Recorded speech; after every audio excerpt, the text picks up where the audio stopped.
We're going to stay with the energy theme. G8 nations backed an 80% cut in greenhouse gases by industrialized countries by 2050.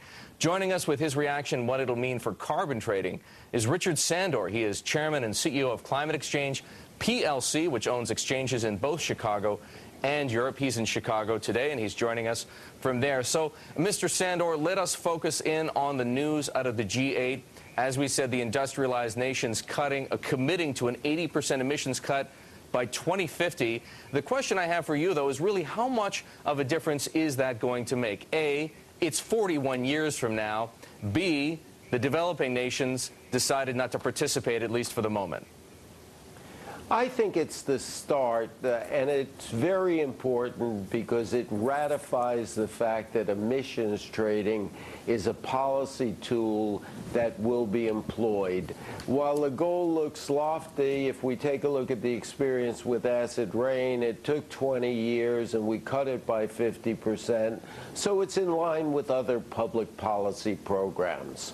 That is, though, a bit of a logical leap. We do know that some of these countries support emissions trading, but they themselves did not say that emissions trading is the only way to get to that goal. Presumably, there's going to be a bit of a stick in addition to a carrot, no?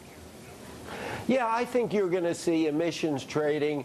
You will see complementary activities such as subsidies for renewable energy. You may see some taxes, but the principal driver, unambiguously, will be sending a price signal, one that can be used by inventors to come up with new products, one that can be used by industry to rearrange or fuel switch. So it's the price signal that's critical. All right, I want to shift gears for a moment, talk about some of the more recent domestic developments we've had.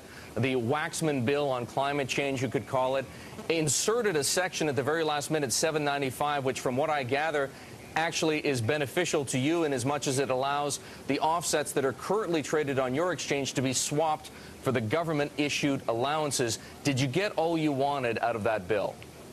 Well, we think the bill's a great start, like any other legislative program. It does address the fact that our members are going to get credit for early action, both on offsets and allowances.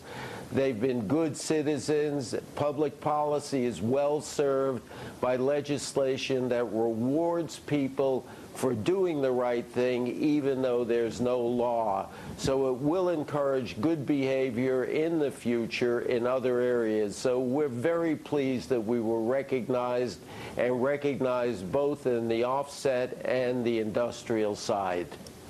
You could say there's an implicit endorsement of what you're doing in that. Does that, from your perspective, address the skepticism that your offsets don't have enough environmental integrity? Well, we're very, very pleased. I think we see continuing ratification as time goes on, and as we educate people, we're seeing the government ratify certain kinds of behavior, particularly offsets in general, and we think that's very important. The Secretary of Agriculture recently talked about how important that was. But it's a combination of both industrial reductions and offsets that are critical in our own mind. Richard, time for one more question. If and when this bill gets passed, you know there are going to be other people in the market. Who are you expecting competition from, and how are you girding against it? Well, first of all, let me say we thrive on competition. We've had it for years. Almost every major exchange. In Europe, we have a 99% market share. Against the Merck and Reggie, it's about 100%. We would expect every major exchange to be there. It's great. It raises the awareness. We love the competition, and we think it's going to make the market more efficient, and we intend to prevail, as we have for the last 6 years, both in Europe and here in the United States. All right, Richard Sandor, thank you so very much, Chairman and CEO of the Climate Exchange.